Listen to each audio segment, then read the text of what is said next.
Hi everyone, welcome to my channel. This is Rishabh Singh. तो चलिए देखते हैं मार्केट ने आज किस तरह मोमेंटम किया और हमने कौन सा ट्रेड प्लान किया, उसके पीछे का क्या लॉजिक था। तो हम चार्ट पे आ जाते हैं। अगर हम मंथली चार्ट को देखते हैं तो इस मंथ कोई बड़ा मूव अभी हमें देखने को नहीं मिला है। एक रेंज में ही मार्केट अभी ट्रेड कर रहा है। आप इस कैंडल को देख के अंदाज़ा लगा सकते हैं कि सिर्फ मार्केट अप एंड डाउन्स के बीच में फंसा हुआ है। एक रेंज में मार्केट चल रहा है अभी। हम 5 मिनट के चार्ट पे आ जाते हैं।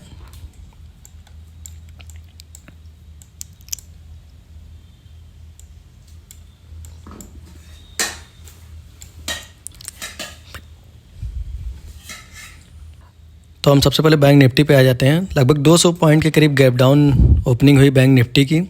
वहाँ से बैंक निफ्टी लगातार ऊपर की तरफ मूव करने लगा। रेजिस्टेंस के पास पहुँचते ही इसमें एक सेलिंग आई। हमने यहाँ पे एक अपसाइड का ट्रेड बनाने की कोशिश की, लेकिन फॉल्स ब्रेकआउट की वजह से हमने इस ट्रेड में एंट्री नहीं की। धीरे धीरे मार्केट नीचे की तरफ आ गया और अपने इंट्राडे सपोर्ट्स की तरफ मार्केट बढ़ने लगा। पिछली कई बार से मार्केट अपने इस सपोर्ट्स पे लगातार बाउंस बैक कर रहा है। अपने सपोर्ट्स के पास मार्केट में अग्रेसिव रिकवरी देखने को मिली।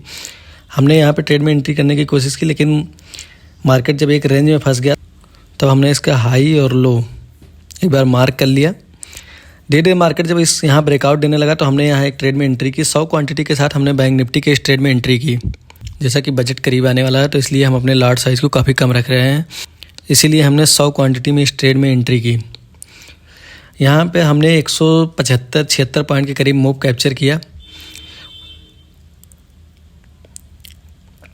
लगभग 52,600 के लेवल पे हमने इस ट्रेड में एग्जिट मार दी। आइए हम आपको आज की पोजीशन दिखा देते हैं। बैंक निफ्टी में जो हमने फ्यूचर में ट्रेड किया था उसमें हमने 17,679 रुपये के प्रॉफिट बुक किया। हमारे एग्जिट करने के बाद भी बैंक निफ्टी काफ़ी ऊपर तक गया, लेकिन हम उसमें कोई ट्रेड प्लान नहीं कर सके। आइए अब हम अपने कुछ और ट्रेड्स को देख लेते हैं। हम निफ्टी में चले जाते हैं। तो निफ्टी जैसा कि गैप डाउन ओपनिंग के बाद एक रिट्रेसमेंट दिखाते हुए नीचे गया, ये भी अपने प्रीवियस सपोर्ट से बाउंस बैक करते हुए ऊपर की तरफ आ गया। यहाँ पर भी एक फॉल्स ब्रेकआउट देखने को मिला, क्योंकि निफ्टी अपने ऑल टाइम हाई पर ये फॉल्स ब्रेकआउट शो किया। इसमें काफ़ी लोग ट्रैप हुए होंगे, लेकिन हमने इस ट्रेड में एंट्री नहीं बनाई। धीरे धीरे निफ्टी रिट्रेसमेंट करते हुए एक बार फिर अपने इंट्राडे सपोर्ट्स के पास आके पहुँच गया।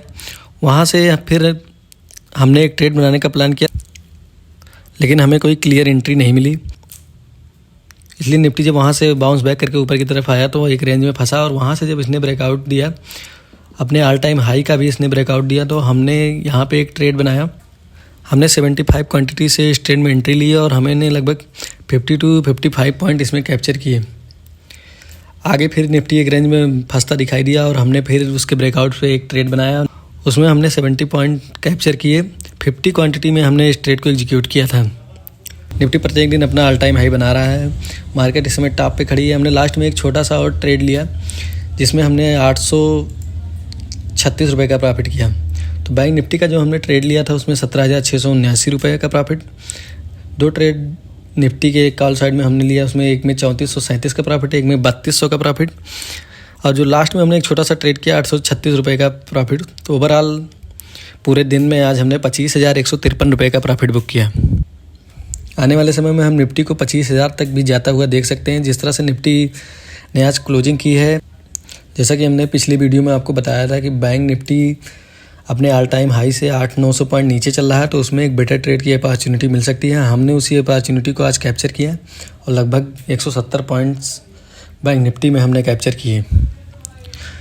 इसलिए हमने पिछले वीडियो में ये भी कहा था कि हमेशा मार्केट के ट्रेंड्स की डायरेक्शन में ही ट्रेड करना उचित होता है।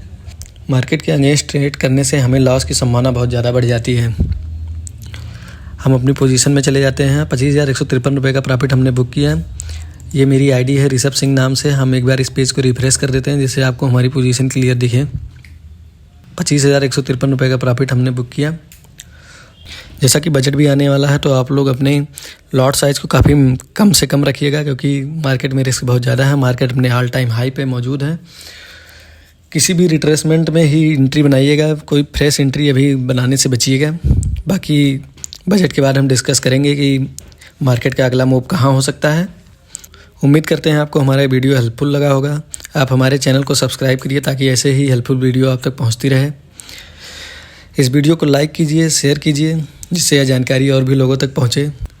मिलते हैं नेक्स्ट वीडियो में। Thank you.